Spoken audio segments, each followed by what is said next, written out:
Hi, everybody. Welcome back to Stefanie Drysdale's weekly cybersecurity recap number 22 for Friday, June 5th, 2020. Stefanie, welcome to the show. Thank you, Chuck. How are you? Well, I'm better, but I wasn't last week. Here's what happened. I get this pop-up on my phone. I'm talking to somebody in Messenger, and it says, oh, hey, let's verify your Messenger account. And I said, well, I've never had that before, but let's just see what it says. Okay, you click on something. Enter your date of birth. You know what? I don't think so, Messenger. Turns out, I'm pretty sure it was the Strandhog 2.0 vulnerability that impersonates your apps on Android phones and asks you for personal identifiable information and, hey, what's your date of birth and your bank account? And that, I got to say, it was very clever. And so what's going on in your world? I mean, boy, the world's just, I don't know. It's on fire. It's melting. Whatever you want to call it. Historic times. For sure. Something to tell the grandkids about. What's going on in the cyber world?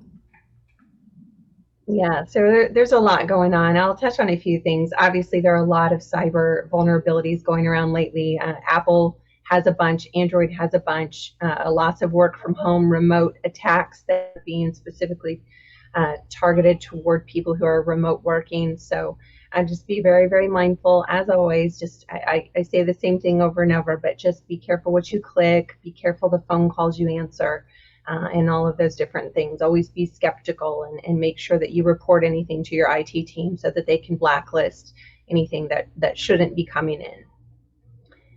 This week, the Cigar Society of Chicago hosted a really, really great talk with Gary Sikich. It was called Business Response, Recovery, and Sustainability During the COVID-19 Era.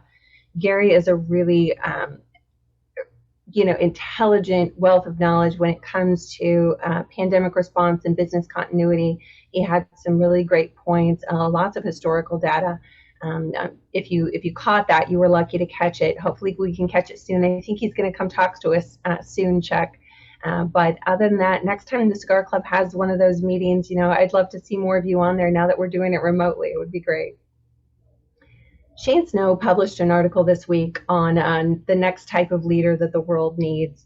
I thought this was a really insightful article to highlight some leadership qualities that perhaps haven't been as in demand until recently, but in light of recent events, I think are more than ever needed.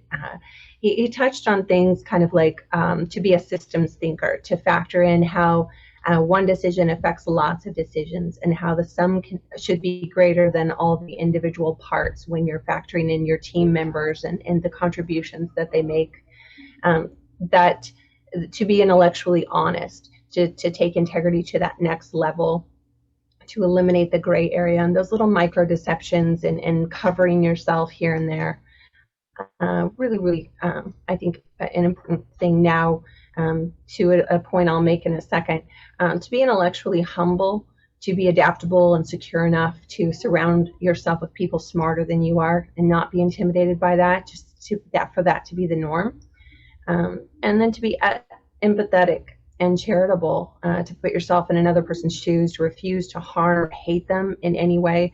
And then to the earlier point, to reestablish that trust by being willing to actively listen and take steps together in a new direction. So, whole article, I have a lot of CEOs and a lot of C-suite in my network, so I think this is stuff we can all learn from. So, be sure to catch that.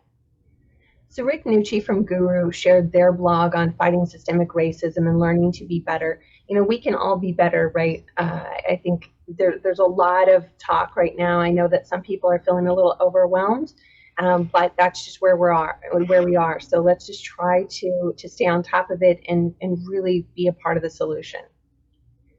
LinkedIn Learning announced this week that they're offering free online classes and resources for diversity, inclusion, and belonging for organizations. LinkedIn Learning is a valuable resource for anything that you want to learn business related, and this is a really, really great addition to their curriculum. So that's all I have for you this week. I really, really encourage all of us to just step out of our comfort zone a little bit and listen, just really, really listen, and dig in and help wherever you can. We're here always. If there's any way we can help, open up the dialogue, the conversation, and stay safe, stay sane, and we look forward to talking to you next week.